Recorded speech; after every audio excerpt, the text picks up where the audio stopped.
সাহাবার জীবনী শোনাবো আপনাদেরকে। আব্দুর রহমান ইবনে আউফ রাদিয়াল্লাহু তাআলা আনহু 10 জন জান্নাতের দুনিয়াতে বসে যে 10 জন সাহাবা জান্নাতের সুসংবাদ পেয়েছেন তাদের মধ্যে একজন, আলহামদুলিল্লাহ বলেন। আব্দুর রহমান ইবনে আউফ রাদিয়াল্লাহু তাআলা প্রথম 8 জন মক্কায় যারা কালিমা পড়ে মুসলমান হয়েছে তাদের একজন। তার স্ট্যাটাসটাকে জেনে নেন। তো তিনি যখন মক্কা থেকে হিজরত করে মদিনায় গেলেন, মনে রাখবেন মক্কা থেকে যে সাহাবারা বাড়ি ঘর ছেড়ে হিজরত করেছে তাদেরকে বলে মহাজির, মানে হিজরতকারী সাহাবা। আর মদিনাতে যে সমস্ত সাহাবারা তাদেরকে রিসিভ করেছেন তাদেরকে বলে আল আনসার, মানে সাহায্যকারী সাহাবা।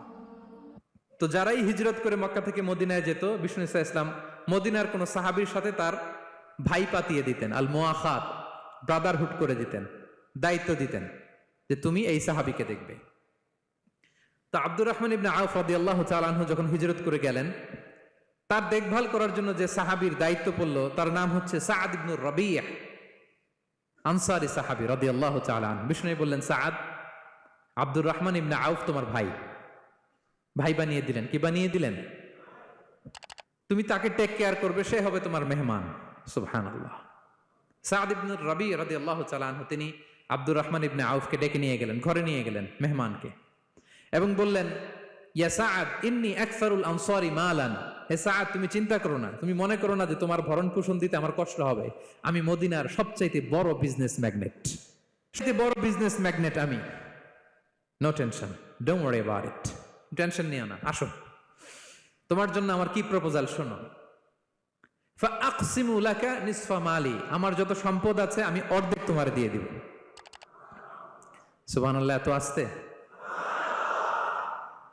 আপনার বাড়িতে কেউ মেহমান হলে করতে পারবেন এরকম? আল্লাহ, কেমন প্রেরণার বাতিঘর তারা।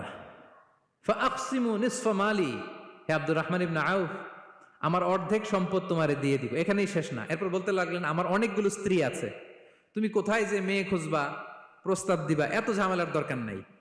আমার কোন স্ত্রীকে তোমার ভালো লাগে বলো, তার যদি তোমাকে ভালো লাগে তাহলে প্রয়োজনে তাকে আমি ডিভোর্স দিয়ে দিব, তাকে নিয়ে তুমি সুখের সংসার করবা। আল্লাহু আকবার, আল্লাহু আকবার। অর্ধেক সম্পদ দিয়ে দিব, আমার একাধিক স্ত্রী আছে, কাউকে যদি তোমার পছন্দ হয় এবং সেও যদি তোমাকে পছন্দ করে প্রয়োজনে তাকে ডিভোর্স দিব। New life, new career, just go on. আমরা এই সুযোগ পেলে কি করতাম? সাথে সাথে অর্ধেক সম্পদ নিয়ে নিতাম, ঠিক কিনা?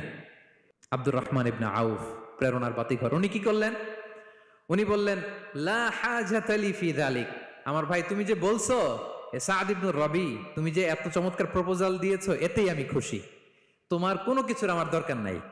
বারাকাল্লাহু লাকা ফি আহলিকা ওয়া মালিক, আল্লাহ তোমার সম্পদে বরকত দেখ, আল্লাহ তোমার পরিবারেও বরকত দেখ। তবে একটা কষ্ট করতে হবে, সেটা কি? আব্দুর রহমান ইবনে আউফ বললেন, দুল্লানি ইলা সুক, just show me the way to market. মদিনার বাজারটা কোথায় এটা একটু দেখায় দাও।